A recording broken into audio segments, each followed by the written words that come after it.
आज आप सुने राधा अष्टमी व्रत कथा। राधा माता गोलक में श्री कृष्णा के साथ रहती थी। एक दफा कृष्णा भगवान को गोलक में राधा रानी कहीं नजर नहीं आई। कुछ देर बाद कान्हा अपनी सखी बिरजा के साथ घूमने चले गए। यह बात जब राधा रानी को मालूम हुई तो उन्हें गुस्सा आया और वो सीधे कान्हा के पास पहुंची। वहां पहुंचकर उसने श्री कृष्णा को काफ़ी भला बुरा कहा। राधा रानी का यह रवैया भगवान श्री कृष्णा के प्यारे मित्रा श्री दामा को बिल्कुल अच्छी नहीं लगा। श्री दामा ने उसी वक्त बिना कुछ सोचे समझे राधा रानी को पृथ्वी पर जन्म लेने का श्राप दे दिया। राधा को इतने गुस्से में देखकर कृष्णा भगवान की सखी बिरजा भी नंदी के रूप में वहाँ से चली गए। राधा ने श्री दामा से श्राप पाने के बाद उन्हें राक्षस कुल में पैदा होने का श्राप दिया। राधा जी द्वारा दिए गए श्राप की वजह से ही श्री दामा का जन्म शंखचूड़ दानव का रूप में हुआ। अगले चल कर वही दानव भगवान विष्णु का परम भक्त बना। दूसरी तरफ राधा रानी ने पृथ्वी पर वृषभानु के घर पुत्री के रूप में जन्म लिया। राधा रानी का जन्म वृषभानु जी के घर तो हुआ, लेकिन उनकी पत्नी देवी कीर्ति के गर्भ से नहीं। दूर असल जिस समय राधा मैया और श्री दामा ने एक दूसरे को श्राप दिया था, तभी भगवान श्री कृष्णा ने कहा था कि राधा आपको वृषभानु जी और देवी कीर्ति की पुत्री बनकर पृथ्वी पर रहना होगा। मनुष्य के अवतार में आपका एक वैश्या से विवाह होगा। वो मेरे अंश अवतार में से ही एक होगा।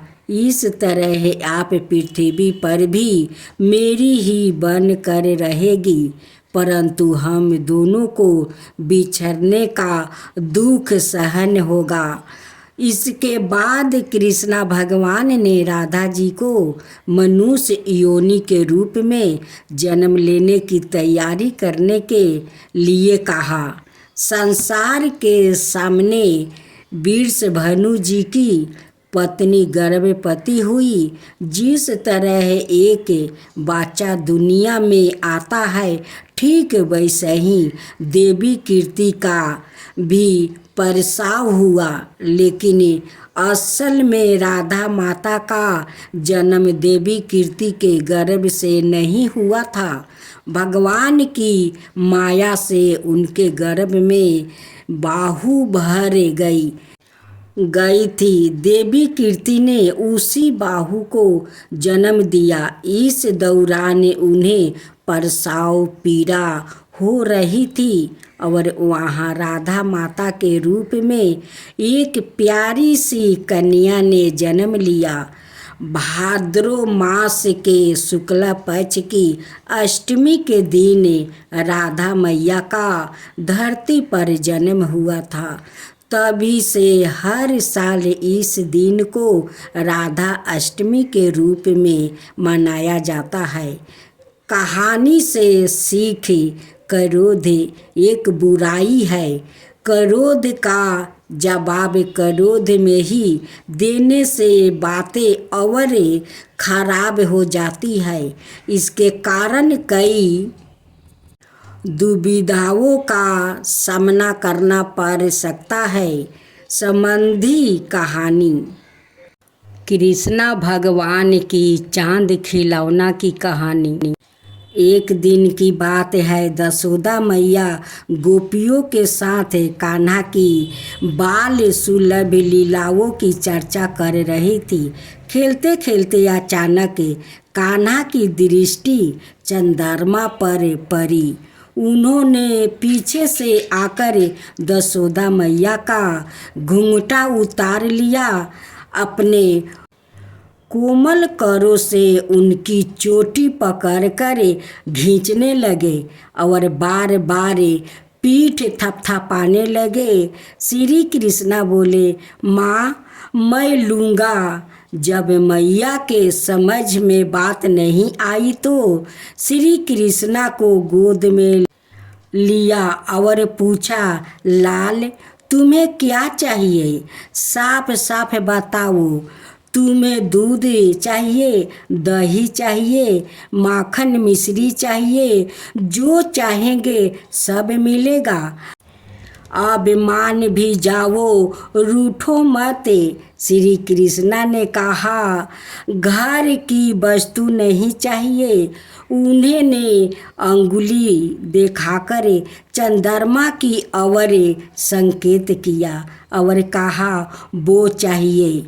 गोपियों बोली, ओ मेरे बाप, यह कोई माखन का लोदा थोड़े है। हाय हाय, यह हम कैसे दूंगी? यह तो प्यारा प्यारा हंस है जो आकाश में सरोवर में तैर रहा है। श्री कृष्णा ने कहा, मैं भी तो खेलने के लिए उस हंस को ही मांग रहा हूँ। शीघ्रता करो, पार जाने के पहले ही उसे ला दो। यशोदा जी ने कान्हा को गोद में उठा लिया और कहा, कान्हा यह ना तो राजहंस है और ना चंद्रमा है, यह माखन का लोदा है, किंतु तुम्हें देने योग्य नहीं है। देखो ना, इसमें काला काला विष लगा हुआ है, इसलिए इसे कोई नहीं खाता।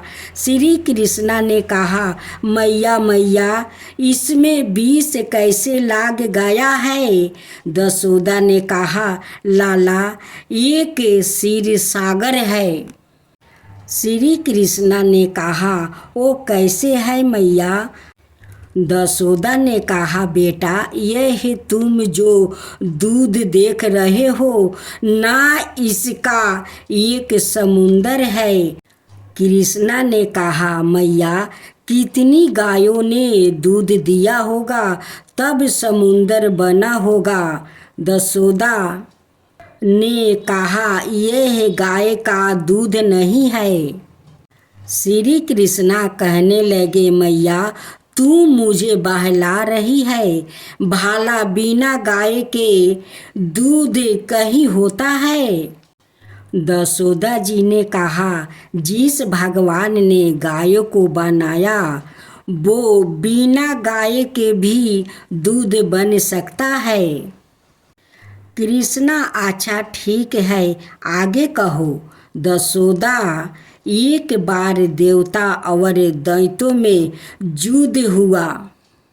दैत्य बलवान थे, वो बार बार देवताओं को हरा देते थे। भगवान ने देवताओं को अमर बनाने के लिए क्षीर सागर को माथा, मंदराचल की माथानी बनी और वासुकी नाग की रस्सी बनाई गई। एक तरफ देवता लगे और दूसरी तरफ दैत्य। श्री कृष्णा, जैसे गोपियों दही मथती है। यशोदा, हाँ बेटा, उसी से कालकूट नाम का विष पैदा हुआ। श्री कृष्णा कहा, माँ विष तो सांपों में होता है, दूध में कैसे निकला? यशोदा मैया कहती है, बेटा वही विष भगवान शंकर ने पी लिया। उसे जो धरती पर फुहिया परी, उसे पीकर सांप विषधर हो गया।